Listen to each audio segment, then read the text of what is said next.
राधा माधवा जय कुंज बिहारी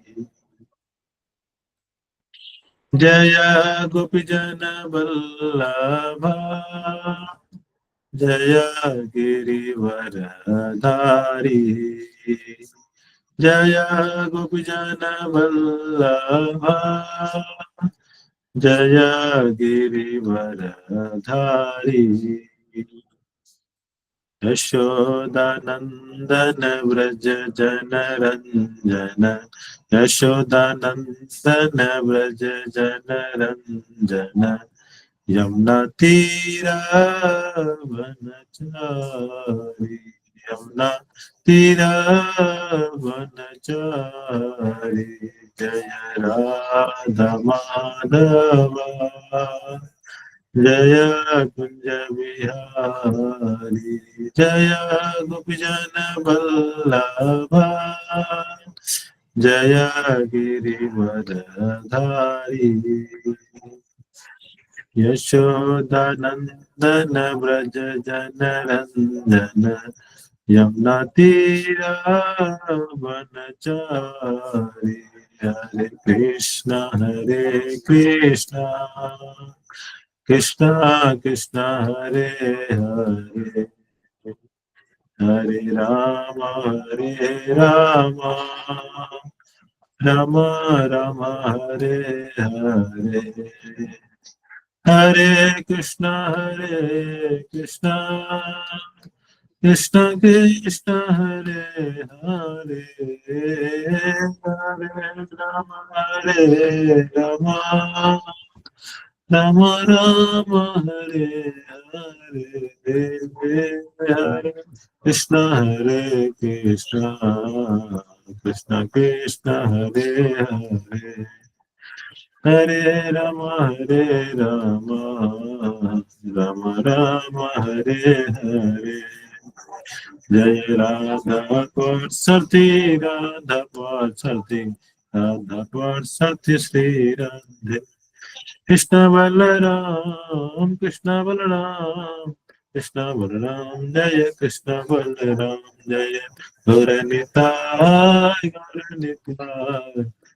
निताय श्री श्री गौर निताय जय सीताराम लक्ष्मण हनुमान सीताराम लक्ष्मण हनुमान जगन्नाथ बलदेवा सुभद्रा जय सुदर्शन जय जय प्रभुपाद जय शिल प्रभुपाद जय जय गुरुदेव जय जय गुरुदेव प्रभुपाद की जय शंकर गौर भक्ति की जय नाम संकीर्तन की जय हरे कृष्णा। तो पुनः स्वागत है आप सभी भक्तों का आज के संध्याकालीन भगवद गीता क्लास में। हरे कृष्णा। तो आज का जो टॉपिक है आप सभी ने देखा होगा, क्या टॉपिक है आज का? Reasons for Krishna's appearance. भगवान कृष्ण के जो भगवान के अपीयर होते हैं उसका क्या कारण है, ये आज का टॉपिक है। एंड एडवांटेज इन रिमेम्बरिंग, उनको उनको उनको याद रखने का, भगवान कृष्ण को याद रखना क्या जो है, क्या एडवांटेज है, ये हमारा है। और ये जो हमारा प्रसंग का जो वर्णन है वो भगवान स्वयं करते हैं। भगवद गीता में भगवान स्वयं जो है, जब भगवद गीता ज्ञान भगवान अर्जुन को देते हैं, भगवान स्वयं जो है इसको चौथे अध्याय में जो हम लोग पढ़ते हैं, श्लोक संख्या 7-8 में भगवान स्वयं जो है इस चीज को बताते हैं। तो उसका हम लोग आज उस पर हम लोग चर्चा करेंगे। तो आप लोगों ने श्लोक देखा भी होगा, श्लोक संख्या 7। किन्हीं भक्त को याद है श्लोक संख्या 7 क्या है? फोर्थ अध्याय का बहुत फेमस श्लोक है। यदा यदा हि धर्मस्य ग्लानिर्भवति भारत अभ्युत्थानमधर्मस्य तदात्मानस्य रामय। हरि बोल। तो बहुत फेमस श्लोक है गीता का। तो इसको हम लोग आज चर्चा करेंगे। तो आप लोगों ने श्लोक देखा भी होगा, ये श्लोक सबको याद भी होना चाहिए। आप लोग स्क्रीन देख पा रहे हैं क्या? मैंने शेयर किया अभी। जी प्रभु जी। हाँ, हरी हरी बोल। तो हम लोग चर्चा करेंगे इस पे। जैसा कि हमारा आज का जो टॉपिक है, भगवान भगवान के अपीयर होने का रीजन। तो भगवान अपने अपीयर होने का रीजन जो है श्लोक की मदद से बताते हैं, जैसा कि हमने चर्चा किया। तो इस श्लोक को पढ़ेंगे, उच्चारण करेंगे, इस पे चर्चा भी करेंगे हम लोग 7, 8 और 9 पे। तो उससे पहले हम लोग थोड़ा सा कर लेते हैं। ओम ज्ञान तिमिरन्धस्य ज्ञानंजन शलाकया चक्षुरुन्मिलितं येन तस्मै श्री गुरवे नमः। श्री चैतन्य मनोभीष्टं स्थापितं येन भूतले स्वयं रूपः तदा यन्त्रादि सर्वदान्तिकम्। वन्दे अहं श्री गुरु श्रीपदकमलं श्री गुरून् वैष्णवांच श्री रूपं सागर जातं सगणता श्री विशाखान्वितांस। हे कृष्ण करुणा सिंधु दीनबन्धु जगत्पते गोपेश कृपाकांत राधा कांत नमस्ते।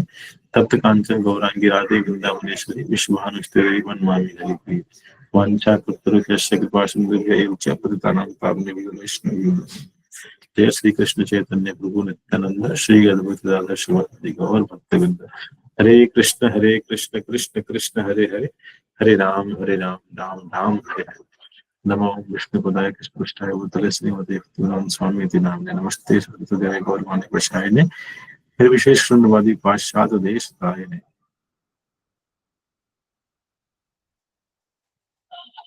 हरे कृष्ण। तो भगवान जो है रीजन में क्या बताते हैं, यदा यदा ही धर्मस्य ग्लानिर्भवति भारत अभ्युत्थानमधर्मस्य तदात्मानं सृजामि हम। क्या कहते हैं, हे भरतवंशी, जब भी और जहां भी धर्म का पतन होता है और अधर्म की प्रधानता होने लगती है, तब मैं अवतार लेता हूं। तो भगवान अपने अवतार लेने का यहाँ पर जो है रीजन बता रहे हैं, कारण बता रहे हैं। कब? जब और जहां भी धर्म का पतन होता है और अधर्म की प्रधानता होने लगती है, तब मैं अवतार लेता हूँ। तो आप सभी को हम सभी कृष्णा बुक पढ़ते हैं गीता क्लास से पहले, तो हम सभी ने पढ़ा है, आप सभी को ध्यान होगा। जब भगवान कृष्ण के जब अवतरित होते हैं, उससे पहले जब कंस जो है जब माता देवकी और वसुदेव जी को वो लेके जाते, जब उनकी जब शादी होती है, तो वो खुद जो है उनका रथ चला के लेके जाते हैं उनको। तो भगवान, हमने ये भी पढ़ा है गीता में कि भगवान जो है, जब भगवान के भक्तों का कोई सेवा करता है तो भगवान उससे काफी अधिक प्रसन्न होते हैं। तो देवकी और वसुदेव जी भगवान के परम भक्त हैं, उनकी सेवा वो कर रहे हैं। कंस उनको रथ बिठा कर खुद उनका जो है ड्राइवर बन करके लेके जा रहे हैं। आज भी जब शादी होती है तो लड़की के घर से उनके भाई जो है उनके साथ जाते हैं, है ना। और वहां तो कंस स्वयं जो है रथी बन करके रथ सारथी बन के उनको लेके जा रहे थे इस तरह से। तो उनकी सेवा हो रही थी, भगवान के भक्त की सेवा हो रही थी। तो फिर भगवान, तो उनका जो है पाव बढ़ नहीं पाता, कहने का मतलब भगवान की सेवा हो रही है वहां पर। इसलिए क्या होता है, वहां पे बाकी जो देवी देवताएं हैं वो इस तरह से आकाश में छुप करके आकाश के अंदर से फिर जो है वो बोलते हैं कि अरे मूर्ख कंस, जिसको तुम ले जा रहे हो उसी का 8वां पुष्प जो है तुम्हारा काल बनेगा, इस तरह से, ताकि भगवान की, ताकि भक्तों की सेवा ना हो, उसका पाप और बढ़े और भगवान जो है जल्दी से जल्दी आए। क्योंकि उसका पाप नहीं बढ़ेगा। भगवान स्वयं कहते हैं कि जब धर्म का पतन होता है और जहां भी धर्म का पतन होता है, अधर्म की प्रधानता होती है, वहां मैं अवतरण लेता हूँ, वहां मैं अवतार लेता हूँ। तो उसको बढ़ाने के लिए, धर्म को बढ़ाने के लिए और धर्म का पतन करने के लिए क्या किया देवताओं ने, फिर वहां पर इस तरह आकाशवाणी की। और फिर क्या हुआ हम सब जानते हैं, जो है उनका तुरंत जो है कंस का मति जो है उनका फिर गया कि देवकी, जिसको वो अब उसकी बहन, अपनी बहन थी उसकी, और उनको बहुत अधिक प्रिय थी, लेकिन फिर भी क्योंकि वास्तविक प्रवृत्ति था उनके अंदर, तो क्या करते हैं, तुरंत जो है उसको मारने का के लिए उद्यत होते हैं, है ना। तो कई बार क्या होता है कि भगवान स्वयं इस तरह से अरेंजमेंट करते हैं कि उसको, यहाँ जो भगवान कह रहे हैं कि जब धर्म की का पतन होता है और धर्म का प्रधानता होता है, तो इसका अरेंजमेंट भी कई बार भगवान जो है स्वयं कर देते हैं, है ना। तो प्रभुपाद जी यहाँ पे तात्पर्य में लिखते हैं जरूर सिल्वर पड़ा देखी जय। यहाँ पर सिजामी शब्द महत्वपूर्ण है। सिजामी शब्द के अर्थ में नहीं प्रयुक्त हो सकता। सिजामी सृष्टि के अर्थ में नहीं प्रयुक्त हो सकता है कि यहाँ पर बात ऐसा क्यों लिख रहे हैं, तो कई बार जो है बहुत भाष्यकार जो है वो इस तरह से लिखते हैं कि यहाँ पे सृजामी जो वर्ड है वह लिखा गया है सृष्टि के उत्पत्ति के लिए, है ना। इसलिए प्रभुपाद यहाँ पर स्पष्ट कर रहे हैं कि सृजामी सृष्टि के अर्थ के लिए प्रयुक्त के लिए नहीं प्रयुक्त हो सकता, क्योंकि पिछले श्लोक के अनुसार भगवान के स्वरूप या शरीर की सृष्टि नहीं होती, क्योंकि उनके सारे स्वरूप साक्षात रूप से विद्यमान रहते हैं। मतलब कई बार ऐसा भी कहते हैं कोई भास्कर की भगवान का, देखिए यहाँ पर क्या हुआ है, सृजामी मतलब कि उनका सृष्टि हुआ, उनका जो है वो भगवान जो है वहां पर उनका रूप जो है वो बना है, तैयार हुआ है। इस तरह से स्वरूप जो है उनका सृष्टि नहीं होता है, पर इसलिए कर रहे हैं कि भगवान ऑलरेडी हमेशा सब जगह विद्यमान है, क्योंकि उनके सारे स्वरूप साक्षात रूप से विद्यमान करने वाले हैं। अतः सृजामी का अर्थ है कि भगवान स्वयं यथा रूप में प्रकट होते हैं। यद्यपि भगवान कार्यानुसार अर्थात ब्रह्मा के एक दिन के 7वें मनु, ये भी हमने पिछले कक्षा में सुना था, वो जो बता रहे थे, 7वें मनु के 26वें युग में द्वापर के अंत में प्रकट होते हैं, किंतु वे इस नियम का पालन करने के लिए बाध्य नहीं है। सारा नियम जो है वो भगवान के द्वारा ही बनाया गया है, क्योंकि वे स्वेच्छा से कर्म करने के लिए स्वतंत्र है। अतः जब भी अधर्म की प्रधानता तथा धर्म का लोप होने लगता है तो वे स्वेच्छा से प्रकट होते हैं। धर्म के नियम वेदों में दिए हुए हैं, और यदि यह नियम के पालन में कोई त्रुटि होती है तो मनुष्य अधार्मिक हो जाता है। श्रीमद् भागवत में बताया गया है कि ऐसे नियम भगवान के नियम हैं, केवल भगवान ही किसी धर्म की व्यवस्था कर सकते हैं। तो यहाँ पर और स्पष्ट कर रहे हैं कि धर्म के बारे में यहाँ पर स्पष्ट कर रहे हैं कि क्या है कि जो वेदों में जो चीज बताया गया है, जो हमारे शास्त्रों में बताया गया है, वो क्या है, वो धर्म है। और जब हम इस चीज का पालन नहीं करते हैं तो जो समाज है, मनुष्य है, हम लोग जो है वो अधार्मिक हो जाते हैं, और उस समय में फिर जो है धर्म की पुनः स्थापना करने के लिए भगवान आते हैं, है ना। अतः धर्म के नियम भगवान के प्रत्यक्ष आदेश है। धर्म में क्या है, धर्म तो साक्षात भगवत परिणीतम, भगवान का जो आदेश है, भगवान का जो के द्वारा जो बताया गया है वही क्या है, वही धर्म है। तो गीता में अद्योपांत इन्हीं नियमों का संकेत है। वेदों का उद्देश्य परमेश्वर के आदेशानुसार ऐसे नियम की स्थापना करना, और गीता के अंत में भगवान स्वयं आदेश देते हैं सर्व धर्म उनकी शरण ही ग्रहण करना है। सब धर्मान परित्यजे माम एकम शरणम व्रज। और गीता के लास्ट में भगवान कहते हैं अर्जुन को, सब धर्मान परित्यजे माम एकम शरणम व्रज। तो सबसे जो है यहाँ पे कह रहे हैं कि भगवान स्वयं आदेश देते हैं कि सर्वोच्च धर्म क्या है, उनका भगवान के शरण को ग्रहण करना है, उनके शरण में जाना है, ये सर्वोच्च धर्म है। तो जब इसका पतन होने लगता है, जब इसका हानि होता है जहां जहां, और जब इसका होता है तब भगवान जो है प्रकट होते हैं। तो जो हमारा जो पहला ये प्रश्न है वो भगवान कब प्रकट होते हैं, तो जब धर्म की हानि होती है, जहां धर्म की हानि होती है वहां पर भगवान जो है प्रकट होते हैं, है ना। भगवान के प्रत्येक अवतार का विशेष उद्देश्य होता है, और इन सब का वर्णन शास्त्रों में हुआ है। भगवान अलग अलग उद्देश्य के लिए अवतार लेते हैं। भगवान के बहुत सारे अवतार हैं, हमने सुना है। तो कई बार जैसे कि भगवान कुछ अलग अलग धर्म को स्थापित करने के लिए तो आते ही हैं, लेकिन कई बार क्या होता है कि धर्म को स्थापित करने के लिए भी वो अलग अलग जो है तरीके से धर्म को स्थापित करते हैं। जैसे कि आप यहाँ पे पढ़ेंगे तात्पर्य इसका लंबा है, तो उसमें पढ़ेंगे कि भगवान जो है बुद्ध के रूप में भी आते हैं, भगवान बुद्ध के रूप में आते हैं, क्योंकि क्या होता है उस समय में काफी लोग जो है धर्म के आड़ में बहुत सारे आवरण करने लगते हैं, है ना। तो वहां पर फिर जो है भगवान उसको बचाने के लिए, धर्म को बचाने के लिए इस तरह से अलग अलग रूप में भी आते हैं।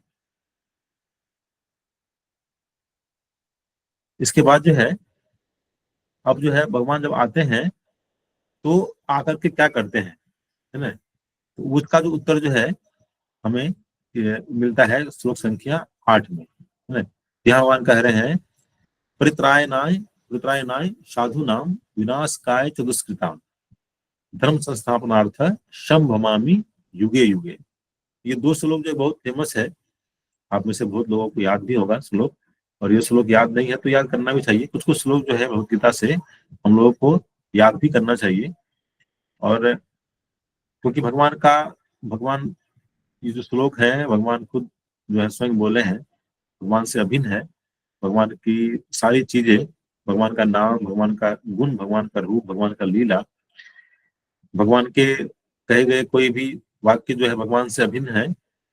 तो हमें श्लोक को याद भी करना चाहिए, उसका उच्चारण भी करना चाहिए, उसको गाना भी चाहिए। तो ये जो है, ये श्लोक संख्या 8 के माध्यम से भगवान जो है बताते हैं कि वो क्या करते हैं। क्या करते हैं? परित्रायनाय साधु नाम। परित्रायन होता है उद्धार करना। किनका?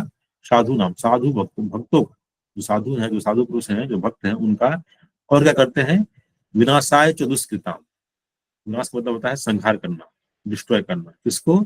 जो दुष्कृताम है, दुष्ट लोगों को। तो भक्तों का उद्धार करने के लिए, दुष्टों का विनाश करने, और क्या? धर्म संस्थापनार्थाय शंभमामि युगे युगे। धर्म की स्थापना करने के लिए युगे युगे मैंने हर युग में प्रकट होता हूँ। भगवान कहते हैं भक्तों का उद्धार करने, दुष्टों का विनाश करने तथा धर्म की फिर से स्थापना करने के लिए मैं हर युग में प्रकट होता हूँ। तो क्या होता है कि जब भगवान प्रकट होते हैं तो भक्तों का उद्धार करते हैं, दुष्टों का विनाश करते हैं। भक्तों का उद्धार कैसे करते हैं? तो प्रभुपाद जी यहाँ बताता हूँ, लिखते हैं भगवद्गीता के अनुसार साधु, जो पवित्र, जो पुरुष हैं, जो जो भक्ति का पालन करते हैं, जो शास्त्रों के हिसाब से अपना जीवन जीने का प्रयास करते हैं, जो कृष्ण भावनावादी व्यक्ति हैं, उनको साधु पुरुष कहते हैं। भगवद्गीता के अनुसार साधु कृष्ण भावनावादी व्यक्ति होते हैं। जो भी कृष्णा कॉन्शियसनेस में आते हैं, ऑटोमेटिकली जो है वो साधु के स्तर पे आ जाते हैं। क्योंकि जो भी कृष्णा कॉन्शियसनेस में आते हैं, वो धीरे धीरे उनके अंदर जो भी कमियां हैं, जो भी बुराई है, उसको धीरे धीरे वो त्याग देते हैं। और जो भी सद्गुण है, अच्छे गुण है, उसको वो धीरे धीरे प्राप्त करने लगते हैं कृष्ण कॉन्शियसनेस में आकर के। क्योंकि ये एक डायनामिक प्रोसेस है। इसमें हम लोग श्रवण के द्वारा, दूसरों को देख करके, उनके आचरण के द्वारा जो है हम धीरे धीरे अपने आप को प्यूरिफाई करते हैं। तो इसलिए जो है वो साधु के स्तर पे पहुंच जाते हैं। अधार्मिक लोग लगने वाले व्यक्ति में भी यदि पूर्ण कृष्ण चेतना हो तो उसे साधु समझना चाहिए। जैसा कई बार प्रभुपाद जी वर्णन करते हैं कि कोई व्यक्ति यदि लग भी रहा है कि वो अधार्मिक है, लेकिन यदि वो कृष्ण भावना भावित में है तो उसे साधु समझना चाहिए। क्योंकि निश्चित रूप से जो है उसकी प्रगति होगी और वो जो है उच्च स्तर को वो प्राप्त कर लेंगे। इसमें कोई जो है संशय नहीं है।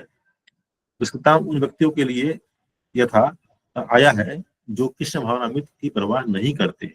ऐसे दुष्कृताम या उपद्रवी मुक्त तथा अधम व्यक्ति कहलाते हैं। भले ही वे सांसारिक शिक्षा से विभूषित क्यों न हो, इसके विपरीत तो अभी भी हम लोग देखते हैं अपने करंट काल, अभी हमारे अभी के काल में भी, कि बहुत ऐसे लोग हैं जो काफी बौद्धिक दृष्टिकोण से सांसारिक शिक्षा में वो काफी ऊंचे पद पर है, उचित शिक्षा वो ग्रहण किए हैं, सांसारिक शिक्षा, लेकिन वो शास्त्रों को नहीं मानते। अपना जीवन जो है वो पशु की भांति ही जीते हैं। खाना पीना, सोना, बच्चे पैदा करना, फिर जो है शरीर को त्याग देना, इसी में लगे रहते हैं वो। तो सांसारिक शिक्षा से यदि कोई बहुत ऊंचे स्तर पर भी पहुंच गया है अपने शिक्षा में, ऊंचे पद पहुंच गया है, लेकिन वो कृष्ण भावनामृत नहीं है, तो उनको प्रभुपाद जी यहाँ क्या कर रहे हैं कि वो एक मूर्ख के समान है। और क्या है? उपद्रवी है। क्योंकि उपद्रवी क्यों कहा गया है? क्योंकि वो तरह तरह की योजनाएं बनाते हैं, तरह तरह का उपद्रव करते हैं। कहने का मतलब वो प्रकृति से तरह तरह के कार्यों के द्वारा छेड़खानी करते हैं, जिससे कुछ समय के लिए लाभ होता है और लंबे समय के लिए उससे हानि होते रहता है। उदाहरण के लिए हमारे सामने बहुत सारी चीज ऐसे हैं कि वैज्ञानिकों ने क्या किया, प्रकृति के साथ इस तरह से तोड़ मरोड़ करके उसके साथ जो है वो करके कुछ से कुछ मशीन बनाया, कुछ से कुछ इस तरह से जो इंस्ट्रूमेंट बनाया, और जिससे कुछ लाभ तो दिख पाता है उनको, लेकिन लॉन्ग टर्म में क्या होता है, हानि होती है। इसलिए जो है क्या कह रहे हैं प्रभुपाद जी, उनको उपद्रवी कह रहे हैं। क्योंकि वो ऐसा करके वो क्या है, वो खुद भी परेशान हो रहे हैं, बाकी लोगों को ही परेशान ही कर रहे हैं। वो तरह तरह के इस तरह से खोज करके इस तरह से उसका कोई जो है जगह नहीं है, इसलिए उसको मूर्ख भी कह रहे हैं, क्योंकि उनको शास्त्र में विश्वास नहीं है, वो कृष्ण भावनामृत में लगे हुए नहीं है, इसलिए वो जो है वो मूर्ख के समान है। इसके विपरीत यदि कोई 100% कृष्ण भावनामृत में लगा रहता है तो वह विद्वान या सुसंस्कृत न भी हो फिर भी वह साधु माना जाता है। ऐसे बहुत सारे उदाहरण हमारे शास्त्रों में है कि वो यदि मान लीजिए भौतिक दृष्टिकोण से यदि हमको लगे कि हम उसको पढ़ने नहीं आता या उसको ठीक से बोलने नहीं आता, लेकिन यदि उसके वो कृष्ण भावनामृत है तो वो एक उस स्तर पर है, वो एक विद्वान पुरुष उसको मानना चाहिए, क्योंकि हमारे जीवन का लक्ष्य है, हमारे जीवन का लक्ष्य यही है कि हम कृष्ण प्रेम को प्राप्त करें, और उनके अंदर ऑलरेडी जो है कृष्ण भावनामृत है वो है, तो वो एक उच्च स्तर पे है। भगवान तो अपने उन निष्काम भक्तों से तुष्ट करने के लिए विशेष रूप से अवतार लेते हैं जो असुरों द्वारा निरंतर तंग किए जाते हैं। तो ये भी हमने कई बार देखा है, जब असुर जो है, तो आसुर प्रवृत्ति के लोग हैं, वो इस तरह से जो बहुत परेशान करते हैं साधु पुरुषों को, तो भगवान जो है इस तरह से अवतार लेते हैं। यद्यपि वराल महाराज हिरण्यकशिपु के पुत्र थे, किंतु तो भी वो अपने पिता द्वारा उत्पीड़ित थे। प्रहलाद महाराज जो है, प्रहलाद महाराज के हम लोग जानते हैं कथा कि वो, क्योंकि हिरण्यकशिपु कोई राक्षस था, उनके कुल में जन्म लिए थे, उनके बेटे के रूप में जन्म लिए थे, तो उनको किस तरह से प्रताड़ना दी गई थी। और जब अंत में जब प्रहलाद महाराज कहते हैं, जब हिरण्यकशिपु से पूछता है कि कहाँ है तुम्हारे भगवान, कहाँ पर है बताओ, क्या इस खंबे में भी है? तो प्रहलाद महाराज कहते हैं कि हाँ इस खंबे में भी है। तो भगवान तुरंत जो है खंभा तोड़ करके वहां पे प्रकट हो जाते हैं। इस तरह से भगवान जो है अपने भक्तों की रक्षा करने के लिए, धर्म की स्थापना करने के लिए वो इस तरह से प्रकट वहां पर हो जाते हैं। इस प्रकार कृष्ण की माता देवकी यद्यपि कंस की बहन थी, किंतु उन्हें तथा उनके पति वसुदेव के को इसलिए दंडित किया गया था क्योंकि उसने कृष्ण को जन्म दिया था। इसीलिए कंस ने क्या किया था, उनको जेल में बंद करके रखा था, क्योंकि आकाशवाणी जब हुई, उन्होंने सुना कि इन्हीं का पुत्र जो है हमारा काल बनेगा, तो उसको क्या किया, जेल में इस तरह से बंद करके रखा था, है ना। भगवान कृष्ण मुक्त देवकी के उद्धार करने के लिए प्रकट हुए थे, कंस को मारने के लिए नहीं। तो वहां पर इसलिए कह रहे हैं कि परित्रायणाय साधु नाम, है ना। तो ये पहला भगवान जो प्रकट होते हैं उनका पहला क्या है, देखिए इस श्लोक में जो है ये पहला वर्ड लिखा हुआ है ना, परित्रायणाय। अच्छा ये ऊपर था ना, ये देखिए। तो भगवान पहले क्या कहते हैं, पहले ये नहीं कहते हैं विनाश काय जो दुष्कृताम, पहले कहते हैं परित्रायणाय साधु नाम। तो पहला उनका जो काम है वो क्या है, साधु पुरुष, जो पवित्र पुरुष हैं, जो कृष्ण भावना में व्यक्ति है, उनको उनका उद्धार करने के लिए उनको उनको उस ये पहला कार्य है। विनाश काय दुष्कृताम जो आते हैं तो वो ये काम भी कर लेते हैं, ये वाली बात है ना। क्योंकि उनका उन जो है भगवान कृष्ण जो है अपने भक्तों का उद्धार करने के लिए, अपने भक्तों को खुश करने के लिए, अपने भक्तों को हर्षित करने के लिए उनका जो पहला पर्पस है। भगवान तो बिना आए, बिना प्रकट हुए भी अपने इच्छा मात्र से जो दुष्ट प्रवृत्ति के लोग हैं उनको खत्म कर सकते हैं, उनके लिए उनको आने की जरूरत नहीं है। लेकिन चूंकि भगवान अपने भक्तों को खुश करना चाहते हैं और अपने भक्तों को जो है लीला के थ्रू जो है उनको, जैसे कि हम लोग चर्चा कर रहे हैं, हम लोग कृष्णा बुक पढ़ते हैं, भगवान की बहुत सारी लीलाएं हैं, उनको हम लोग चर्चा करके हम लोग खुश होते हैं, प्रसन्न होते हैं। तो ये कब होगा, जब भगवान अवतरित होंगे तब होगा, है ना। ये जो दूसरा कार्य है विनाश का उसके काम, वो भगवान अपने धाम में बैठे बैठे अपनी इच्छा मात्र से कर सकते हैं। तो चूंकि भगवान चाहते हैं कि हम जो जिस अभी जितने हम जो भक्त लोग हैं वो भगवान के गुण, भगवान की लीलाओं को इस तरह से बोल करके, सुन करके, गा करके हम लोग प्रसन्न होते हैं। ये प्रसन्नता देने के लिए भगवान जो है ये आते हैं। वही प्रभुपाद यहाँ पे कह रहे हैं कि ये जो है भगवान का मुख्य कारण है, भक्तों का को प्रसन्नता देने के लिए भगवान का मुख्य कारण है। वही प्रभुपाद यहाँ पे लिख रहे हैं कि अतः भगवान श्री कृष्ण, भगवान मुख्यतः देवकी के उद्धार करने के लिए प्रकट हुए थे, कंस को मारने के लिए नहीं। किंतु ये दोनों कार्य एक साथ संपन्न हो गए। तो मुख्य कार्य क्या था, भक्तों को प्रसन्न करना, है ना। इसका बताओ काफी बड़ा है, जिसको आप लोग पढ़ सकते हैं तात्पर्य को। अब जो है ये जो है 9वां श्लोक, इसमें बात कहते हैं जन्म कर्म च मे दिव्यम, जन्म कर्म च मे दिव्यम एवं यह वेति तत्वतः त्यक्त्वा देहम पुनर्जन्म न एति मामेति स अर्जुन।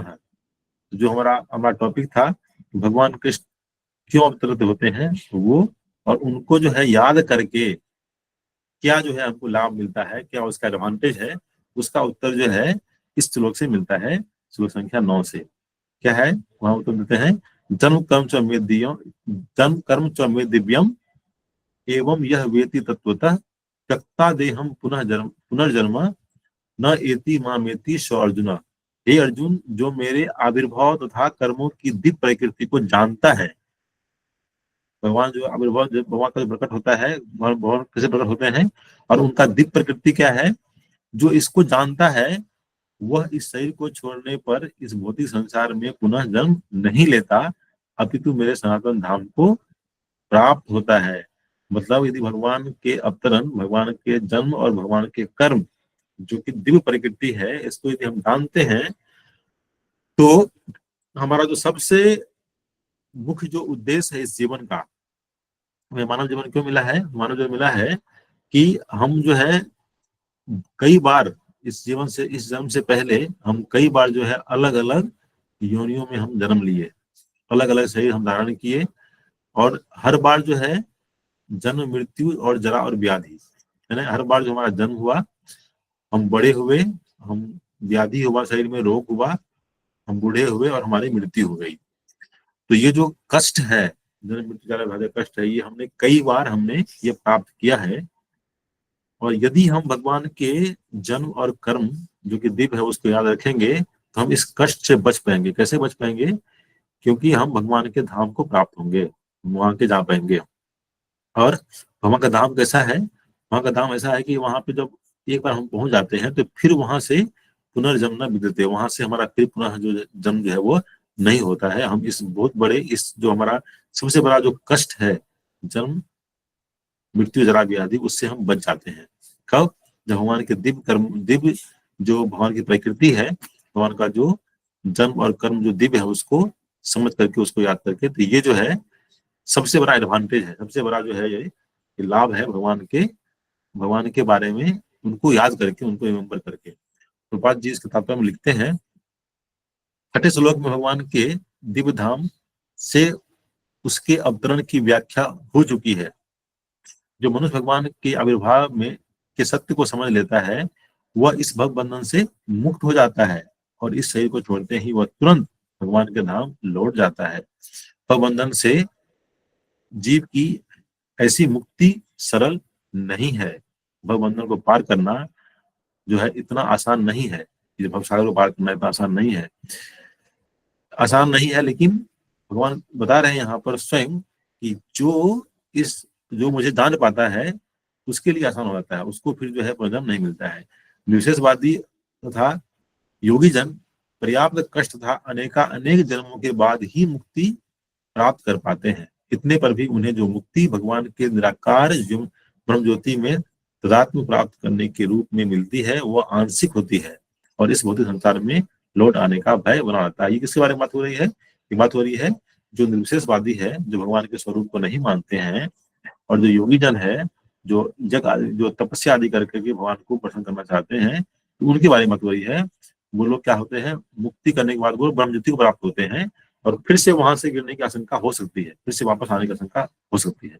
किंतु भगवान के शरीर की दिव्य प्रकृति तथा उनके कार्यकलापों को समझने मात्र से भक्त इस शरीर का अंत होने पर भगवत धाम को प्राप्त करता है। तो कृष्णा कॉन्शियसनेस इतना जो है अच्छा प्रोसेस है जिसमें हम भगवान की लीलाओं के बारे में पढ़ते हैं, भगवान के भक्त के बारे में पढ़ते हैं, और इस संसार में फिर जो है लौट आने का कोई भय नहीं रहता है। ब्रह्म संहिता में बताया गया है भगवान के अनेक रूप तथा अवतार हैं। यद्यपि भगवान के अनेक दिव्य रूप हैं किंतु फिर भी वे अद्वैत भगवान हैं। इस तथ्य को विश्वास पूर्वक समझना चाहिए। जबकि यह संसारिक विद्वान तथा योगी ज्ञान योगियों के लिए अगम है, जैसा कि वेदों में कहा गया है। तो जो जो भगवान के भक्त नहीं है जो अलग अलग और प्रोसेस को फॉलो करते हैं उनके लिए समझना थोड़ा मुश्किल होता है, लेकिन जो कृष्णा भावनामृत में है, जो कृष्ण भावनामृत में है, उनके लिए ये समझना आसान होता है और उनके लिए इसको भाषा को पार करना भी आसान होता है। एक भगवान अपने निष्काम भक्तों के साथ अनेकानेक दिव्य रूपों में सदैव संबंधित है। इस वेद वचन का स्वयं भगवान ने गीता के इस श्लोक में पुष्टि की है। इस वचन का कि जो भगवान के भक्त हैं, जो भगवान के दिव्य लीला को जान पाते हैं, उनका जो है उद्धार हो जाता है, वो फिर जो है दोबारा जन्म लेते हैं। जो इस सत्य को वेद तथा भगवान के प्रमाण के आधार पर स्वीकार करता है, वह सुख चिंतन में समय नहीं गवाता, वह मुक्ति के चरम सिद्धि प्राप्त कर सकता है। इस सत्य को श्रद्धापूर्वक स्वीकार करने से मनुष्य निश्चित रूप से मुक्ति लाभ करता है। निश्चित रूप से मुक्ति लाभ करता है, क्योंकि इसमें क्या होता है, भगवान के धाम को प्राप्त करता है, फिर जो है वापस उसको जो है जन्म लेना नहीं पड़ता है। इस प्रसंग में वैदिक वाक्य तत्वमसी लागू है।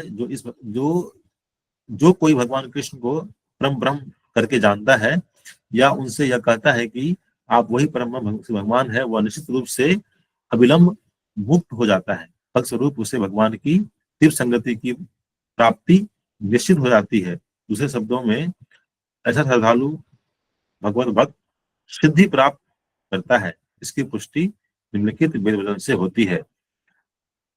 श्री भगवान को जान लेने के बाद मनुष्य जन्म तथा मृत्यु से मुक्ति की पूर्ण अवस्था प्राप्त कर सकता है। इस सिद्धि को प्राप्त करने का कोई अन्य विकल्प नहीं है, कोई अन्य विकल्प नहीं है। कोई सोचे कि हम अलग अलग और प्रोसेस करके जो है वो भगवान के धाम को प्राप्त करें, तो वो कोई और विकल्प नहीं है। प्रभुपाद जी यहाँ पर इसको स्पष्ट कर रहे हैं, है ना। तो इसका भी तात्पर्य जो है लंबा है, इसको आप पढ़ सकते हैं। लास्ट में लिखते हैं कि अतः मनुष्य को चाहिए कि श्रद्धा तथा ज्ञान के साथ कृष्ण भावनामृत का अनुशीलन करे और सिद्धि प्राप्त करने का यही उपाय है। तो कृष्ण भावनामृत जो है वो इतना जो है डायनामिक प्रोसेस है, इतना इसमें जो है वो कोई सुख चिंतन नहीं है कि बैठ करके हम भगवान को ध्यान लगा रहे हैं या जो है हम कुछ बोल नहीं रहे हैं। यहाँ पे हर एक्टिविटी है। यहाँ पर हम बोलते भी हैं, हम कीर्तन करते हैं, हम नाचते हैं, हम प्रसाद पाते हैं, हम अलग अलग जो भगवान का जो अलग अलग जितने भी जो उत्सव होते हैं वो मनाते हैं। तो ये पूरा एक डायनामिक प्रोसेस है जो भी हम कार्य करते हैं। और सबसे महत्वपूर्ण क्या बात है इसमें कि हम जो भी कार्य करते हैं, हम जिस भी आश्रम में हैं उसमें रह करके हम अपने सारे कार्यों को हम कृष्ण भावनामृत बना सकते हैं। बाकी प्रोसेस, बाकी जो है और भी जो प्रोसेस है उसमें थोड़ा मुश्किल होता है करना। लेकिन यहाँ पर क्या है कि यदि हम मान लीजिए स्टूडेंट हैं, हम पढ़ाई कर रहे हैं, हम गृहस्थ हैं, या हम जॉब कर रहे हैं, हम बिजनेस कर रहे हैं, तो हम उसमें रह करके अपने कार्यों को हम इस तरह से ट्रांसफॉर्म कर सकते हैं, उसको हम मॉडिफाई कर सकते हैं और कृष्ण भावनामृत में बन सकते हैं। तो ये जो है इतना है प्रभुपाद जी का जितना भी प्रभुपाद जी जितने भी तरीका दिए हैं, प्रभुपाद जी का जो बुक्स को यदि हम पढ़ें, उसको फॉलो करें, हम अपने कार्यों को कृष्ण भावनामृत आसानी से बना सकते हैं। और इसलिए जो है प्रभुपाद जी का बुक्स पढ़ना बहुत जरूरी है। और जैसा कि हमारा गीता मैराथन अभी चल भी रहा है, इसमें प्रयास करना चाहिए कि हम प्रभुपाद जी के बुक्स को दूसरों तक भी पहुंचाएं, ताकि जो भी हम थोड़ा बहुत जान पाए हैं यहाँ पर और हम प्रयास कर रहे हैं उसको और भी सीखने का, उसको हम और लोगों तक भी पहुंचा सके। तो आज का जो हमारा टॉपिक था कि भगवान कृष्ण का अवतरण क्यों होता है और उनको याद करने से क्या लाभ है। तो उनको याद करने से जो है जो परम सिद्धि है हमारे जीवन की, हम वो प्राप्त कर सकते हैं। और अवतरण का कारण क्या है कि जब धर्म की हानि होती है तो वहां प्रकट होते हैं, और उनका जो मुख्य कारण वो क्या है, परित्राय नाय साधु नाम। जो साधु पुरुष है, संत पुरुष है, जो कि हमारे व्यक्ति है, उनको प्रसन्न करने के लिए ये मुख्य कारण है। क्योंकि विनाश का जो दुष्कृताम, जो विनाश जो को करने के लिए जो दुष्कृत लोग हैं, असुर प्रवृत्ति के लोग हैं, वो ऐसे भी कर सकते हैं, इच्छा मात्र से कर सकते हैं। तो यहीं पे विराम देना चाहता हूं मैं अपने को। आप में से किसी बात का कोई कमेंट है, कोई अनुमोदन है, तो आप यहाँ पे रख सकते हैं। हरे कृष्ण। धन्यवाद। हरे कृष्णा। धन्यवाद प्रभु जी for taking such a wonderful session. तो जिन भी वर्ग का कोई प्रश्न है वो अपने हैंड रेज कर सकते हैं या चैट बॉक्स में अपने प्रश्न रख सकते हैं। हरे कृष्णा।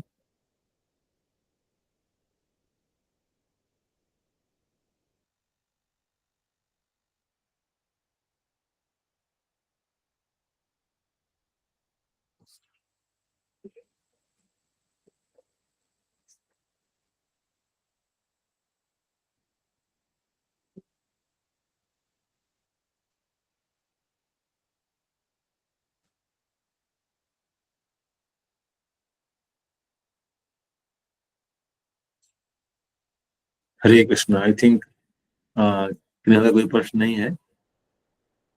जी प्रभु जी, तो हम सभी प्रभु जी का धन्यवाद करेंगे बाय लाउडली चैंटिंग हरे कृष्ण महामंत्र।